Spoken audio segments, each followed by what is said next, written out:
Bonjour à tous et bienvenue dans votre journal régional à la une de l'actualité de ce dimanche. Des médecins de la région dans la rue, partis ce matin en car depuis Tours, Montargis ou encore Orléans. Ils ont rejoint la grande mobilisation organisée cet après-midi à Paris. Ils dénoncent le projet de loi santé de Marisol Touraine et notamment la généralisation du tiers payant. La 6e requête sera-t-elle la bonne? Demain, la commission de révision de la Cour de cassation devrait décider d'un éventuel complément d'enquête dans l'affaire Miss-Etienneau. Ces deux hommes condamnés il y a près de 70 ans pour un meurtre dans l'Indre et qu'un comité de soutien tente de réhabiliter. Et puis un salon à croquer, le chocolat était à l'honneur ce week-end à Tours. Un artisanat qui séduit de plus en plus les jeunes. Nombreux sont les apprentis qui se laissent tenter par une carrière de chocolatier. Une véritable démonstration de force des professionnels de la santé. Cet après-midi, des milliers de médecins libéraux ont battu le pavé parisien pour dénoncer le projet de loi de Marisol Touraine. Sur place, des internes, généralistes, spécialistes ou encore infirmiers de la région partis ce matin en car de Tours, Montargis ou encore Orléans. Alors cela fait plusieurs semaines maintenant que les médecins sont mobilisés avec différents modes d'action pour faire entendre leurs revendications. Reportage dans le Loir-et-Cher d'Alain-Georges Emonet et de Mélior Moama. Est-ce que vous acceptez que je vous fasse une feuille de soins par rapport à la grève des médecins et qu'on ne passe pas la carte vitale? Ceci. La consultation achevée, le docteur Aude Payoux interroge sa patiente. Installée depuis 1 an et demi à la maison médicale de Soins-en-Sologne, elle est non syndiquée mais solidaire du blocage administratif. En ce qui concerne les feuilles de soins, donc je suis plus pondérée par rapport à certains de mes collègues. Je le fais qu'avec l'accord des patients, si ça ne les ennuie pas. Voilà. Je ne veux pas qu'ils soient pénalisés par ça, puisque la grève entraîne quand même des délais de remboursement très longs et que je sais que ça peut mettre dans l'embarras certains de mes patients. Sa collègue, dans la même maison médicale, a un autre mode de protestation. Clotilde Deloison est responsable régionale du syndicat MG France. Je vais avoir plutôt tendance à faire une grève administrative à condition qu'il n'y ait pas de pénalité pour les patients, donc pas sur des arrêts de travail longue durée parce qu'ils risqueraient d'avoir du retard dans le paiement, plutôt sur les arrêts de travail de très courte durée où là il n'y a pas d'incidence sur leur paiement. En gérant pendant les journées de grève uniquement les situations d'urgence et en reportant toutes les consultations un petit peu différables ultérieurement et en expliquant aux patients pourquoi on est en colère. Lors de la prochaine mobilisation, manifestation et jour de grève, les deux médecins associés ont déjà préétabli un mode de fonctionnement qui ne pénalise pas les patients. Je peux comprendre parce que je sais qu'ils sont beaucoup sollicités pour beaucoup de choses et pour des vraies choses, des fausses choses, des sollicitations importantes, pas importantes. Donc quand on veut se soigner, qu'on a un papier à remplir ou une carte vitale à donner, moi l'essentiel c'est d'être soigné. Ici, à Soins-en-Sologne, le secrétariat médical représente un temps plein. Mais l'avenir confortable, loin de la politique et d'un énième projet de loi, ce serait d'accueillir un 3e médecin.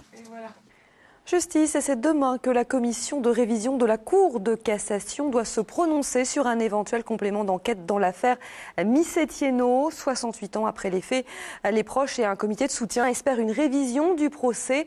C'est la 6e requête pour laver la mémoire de ces deux hommes condamnés pour un meurtre dans l'Indre. Rappel des faits avec Flavien Texier. Ça me plairait de dire qu'on me croit. Et je suis innocent. Les derniers mots de Raymond Miss, filmés ici à Toulon en 2006, il s'éteint 3 ans plus tard. Gabriel Thienot, lui, est parti aussi, emporté par un infarctus en juin 2003. 2 hommes devenus amis dans l'épreuve. Décembre 1946, ils ont 20 ans. Un garde-chasse, Louis Boitard, est abattu de 4 coups de fusil dans la Brenne. L'enquête s'oriente vers un groupe de chasseurs, parmi eux, Miss Etienneau.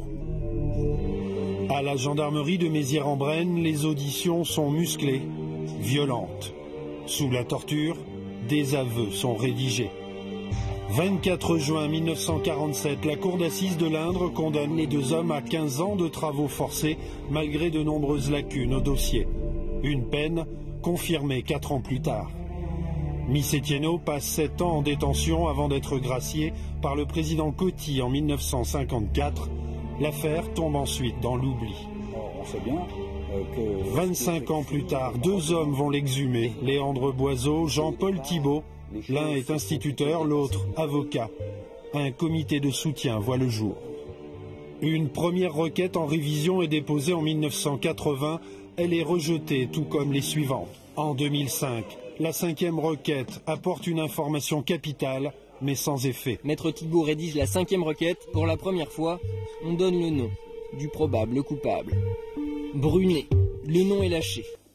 En février 2013, une 6e requête est déposée par le nouvel avocat, Maître Mignard, avec à la clé de nouveaux arguments.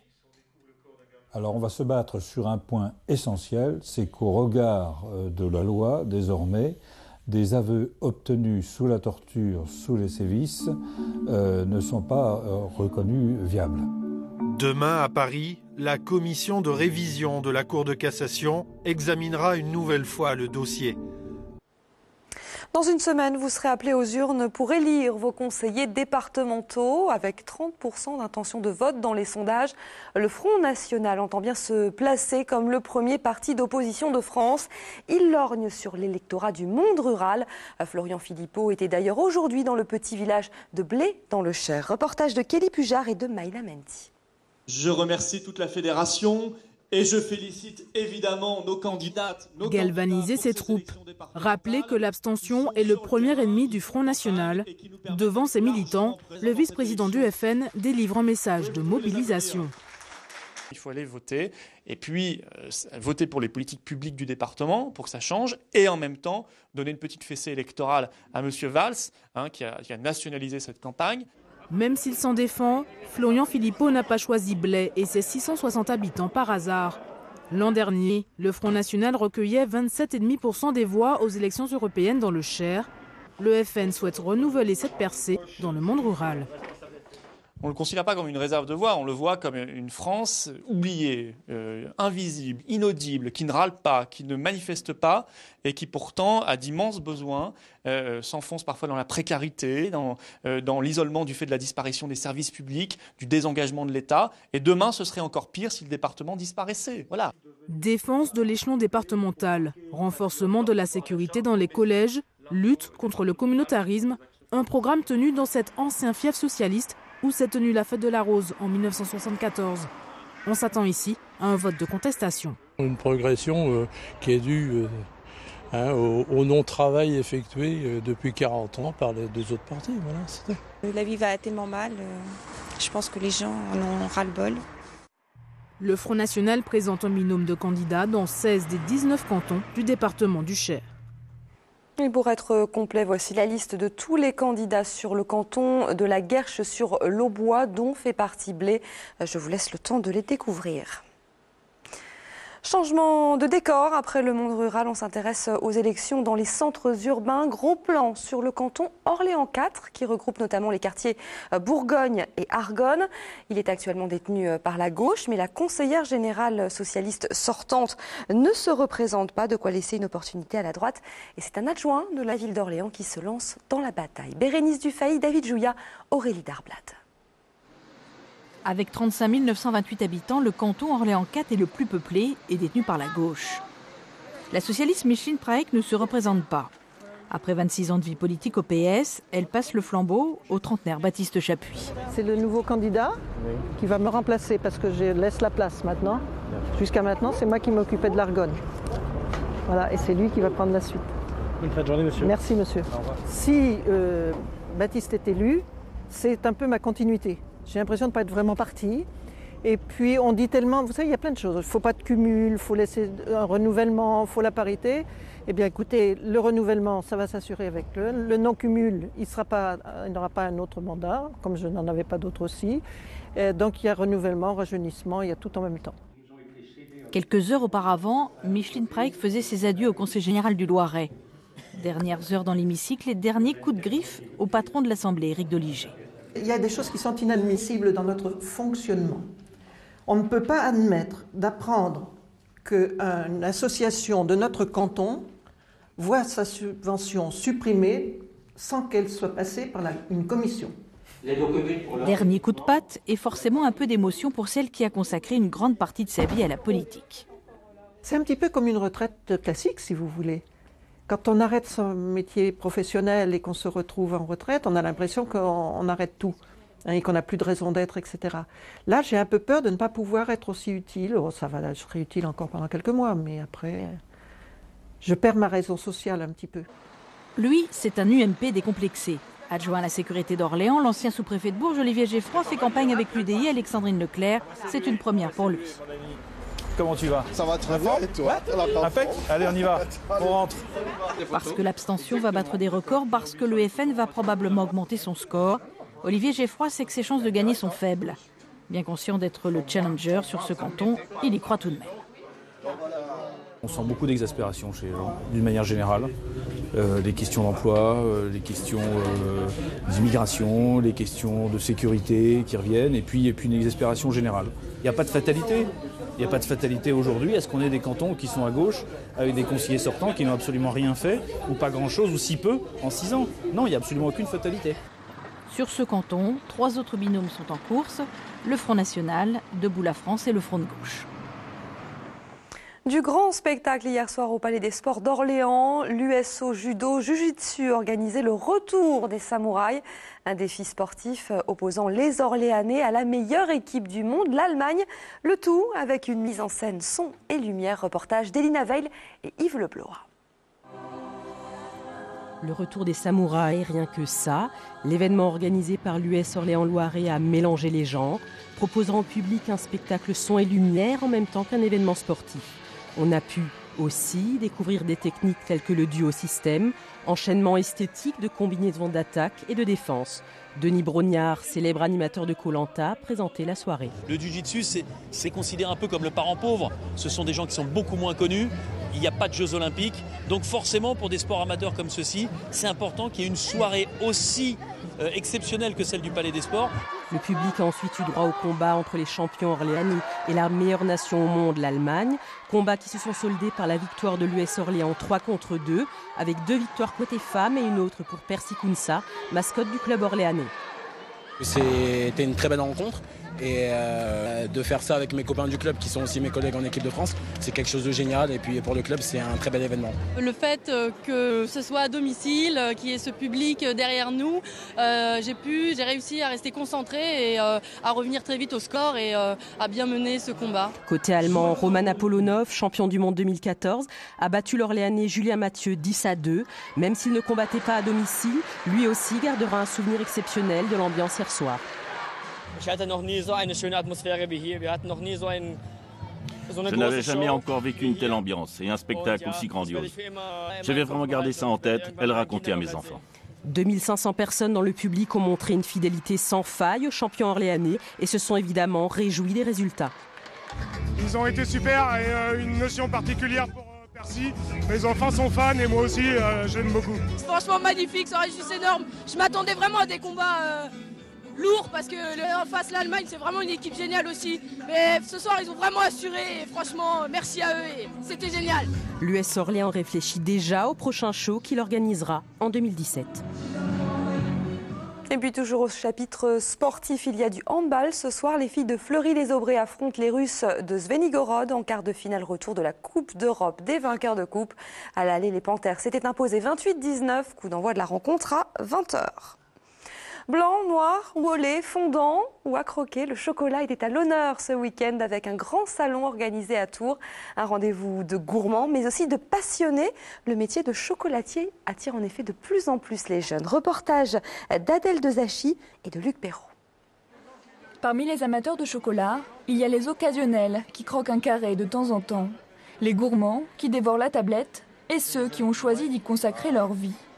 À 14 ans et demi, Thomas s'apprête dans quelques mois à devenir apprenti chocolatier.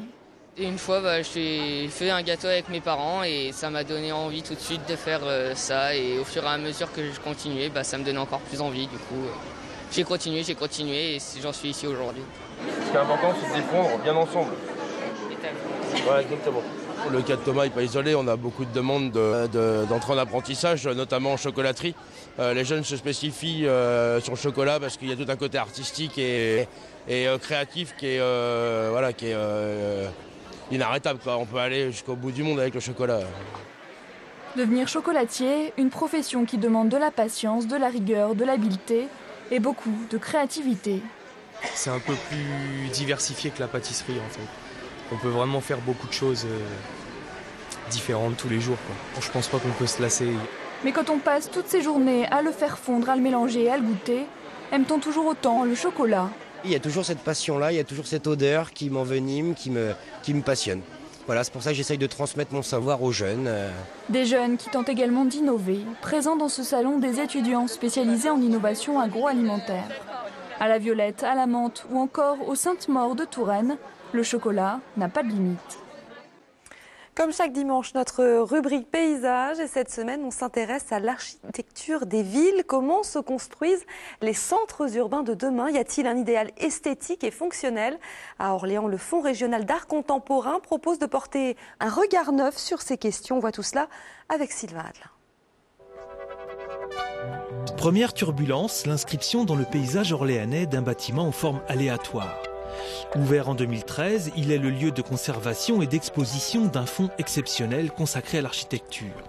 C'est la 3e grande collection au monde et la seule sur l'archi expérimentale. Deuxième turbulence, l'expérience est visuelle, intrigante, ludique. Elle nourrit notre imaginaire et notre conception du paysage bâti à la croisée entre l'art et l'architecture. Les turbulences, oui, c'est le nom du lieu, se visitent accompagnées ou non d'un guide. Vous découvrez au Frac Centre une collection de projets d'architecture expérimentale, des projets qui vont donc pas forcément aboutir à une construction, une réalisation, mais qui ont été des projets qui, des années 50 à nos jours, ont remis en question ce qu'est l'architecture et comment évidemment elle dialogue avec l'art contemporain. Une question fondamentale préside aux collections. Où vivrons-nous demain ? L'exposition temporaire Ville visionnaire explore de nouveaux modèles. Premier volet, la conception de la ville dans les années 60. Cette exposition présente une centaine de projets des années 60. Une époque extrêmement riche pour la question de l'architecture, la question du paysage, la question de l'urbanisme. Les projets présentés ici s'interrogent sur les modèles de vie sociale, collective, dans le futur. Dans le contexte de l'après-guerre, l'urbanisation s'accroît rapidement. Le modèle industriel prédomine. Alors l'architecture est rationnelle, les constructions fonctionnelles, mais d'autres besoins sociaux émergent et interrogent. C'est vrai qu'après la guerre, après le traumatisme de la Deuxième Guerre mondiale, le concept de liberté, le concept de mobilité et l'aspiration au divertissement est une valeur qui traverse, qui irrigue littéralement le débat architectural. Et donc, ces architectes proposent des modèles de vie future qui intègrent ce désir de divertissement, de mobilité. Ces valeurs montantes font émerger un concept, les villes spatiales. Grâce à l'apport des technologies, les villes pourraient s'organiser autrement pour accompagner les besoins de mobilité. Cette grande vision utopique de la ville spatiale, c'est finalement un grand réseau hyper technologisé, développé sur pilotis, de façon à pouvoir dégager le sol de la Terre et permettre aux êtres humains de déplacer leur habitat, leur enveloppe et tous les bâtiments qui vont constituer la société du futur.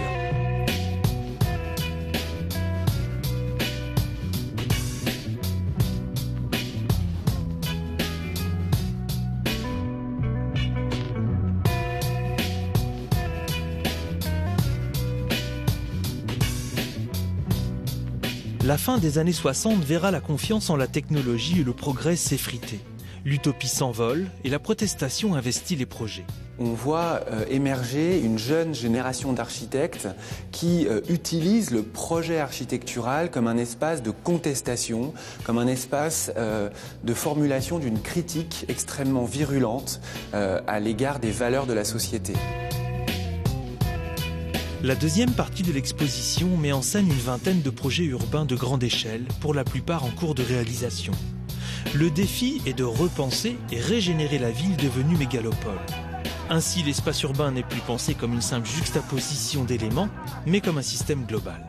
Beaucoup d'architectes, pour aborder la question du réseau global, vont chercher à lire les spécificités locales de chaque lieu, de chaque culture, de chaque contexte. Et donc cette tension entre global et local, que les architectes visionnaires des années 60 avaient travaillé comme un outil de lecture du territoire, on la retrouve aujourd'hui. Alors, quelle démarche stratégique faut-il adopter ? La ville se doit d'être un lieu connecté, maîtrisé et en même temps suffisamment souple pour que les individus se le réapproprient. L'usage est sans doute une clé de cette appropriation. Un exemple, le Grand Paris imaginé par Jean Nouvel. Jean Nouvel, dans sa proposition, vient requalifier des poches délaissées, des espaces vides. On vient recréer du lien, on vient requalifier par la question du paysage notamment, qui permet de suturer les espaces par la réflexion sur l'usage à proprement parler. De 1950 à aujourd'hui, la population mondiale vivant en ville est passée de 30 à 50%. En France, 3/4 des habitants sont urbains. Alors la ville sera de plus en plus vécue comme un monde permanent, global, autonome, aux fonctions multiples et aux réseaux complexes. Des architectures hybrides verront le jour pour répondre à ces nouvelles exigences et peut-être trouver dans ce nouveau paysage une place pour l'homme. C'est la fin de ce journal. Merci de votre fidélité. Le 19-20 continue avec dans un instant l'édition nationale. Je vous souhaite une excellente soirée à tous.